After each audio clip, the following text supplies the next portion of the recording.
So as you can see, the floating loss figures are much better than what it used to be. For those of you who used to be on the FireBoss V1, um, like under what circumstances? Okay, well you can see that this is in the red for Aussie.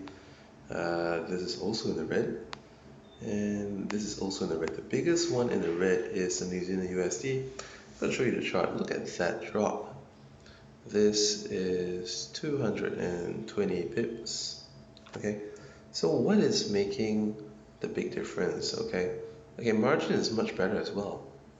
Under these circumstances, V1 would probably be, at the 6,000, 7,000, 8,000 margin, but now we are at double the margin.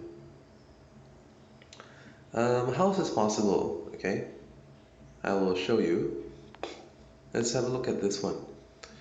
It is mediated by the fact that this trade is still running. So this saves you on commission because it's not taking multiple exits and it also saves you on pips that you lose if it had to wait till the next 15-minute bar to open. So I can tell you what's going to happen now. Just a few moments ago, the stop loss just got adjusted,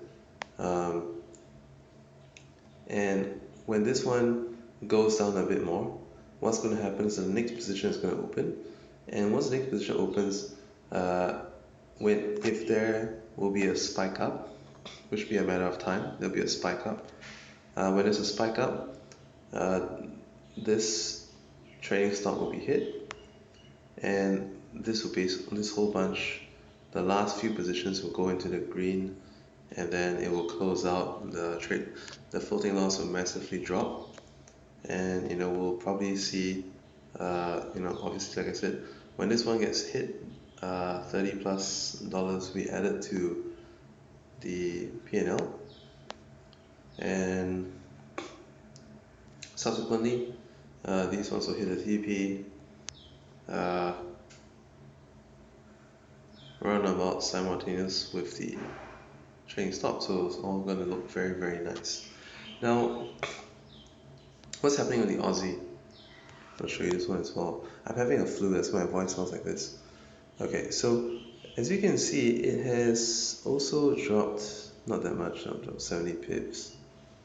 And it's taking positions very nicely. There's a dynamic element to it. As you can see, there's the intervals between the trades and a little bit of a dynamic element as well. And over here, I've manually closed the previous one on a FIBO extension, but that also enabled this one to continue running still, because ever since then it continued dropping. So as you can see, this position here is already in the green, and is there a trading stop on this one? Not yet.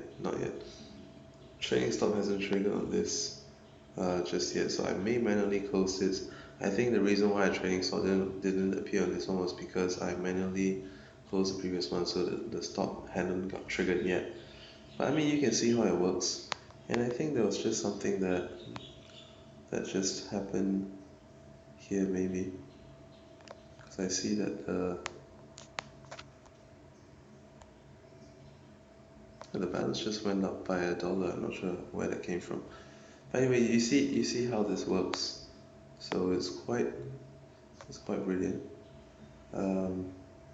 Yeah, given that I previously closed that, I might just have to manually close this as well.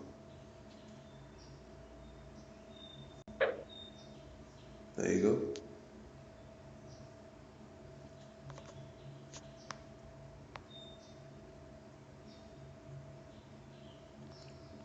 Alright, and so you can see how that works, and it's a lot better system than it previously was. Handles floating loss so much better, and I think the retrace is already beginning, and you can see these numbers dropping. So well, this is V2, V3, I'm gonna have my reverse martingale element going, and that's gonna perfectly lock down the floating loss. Alright, bye for now.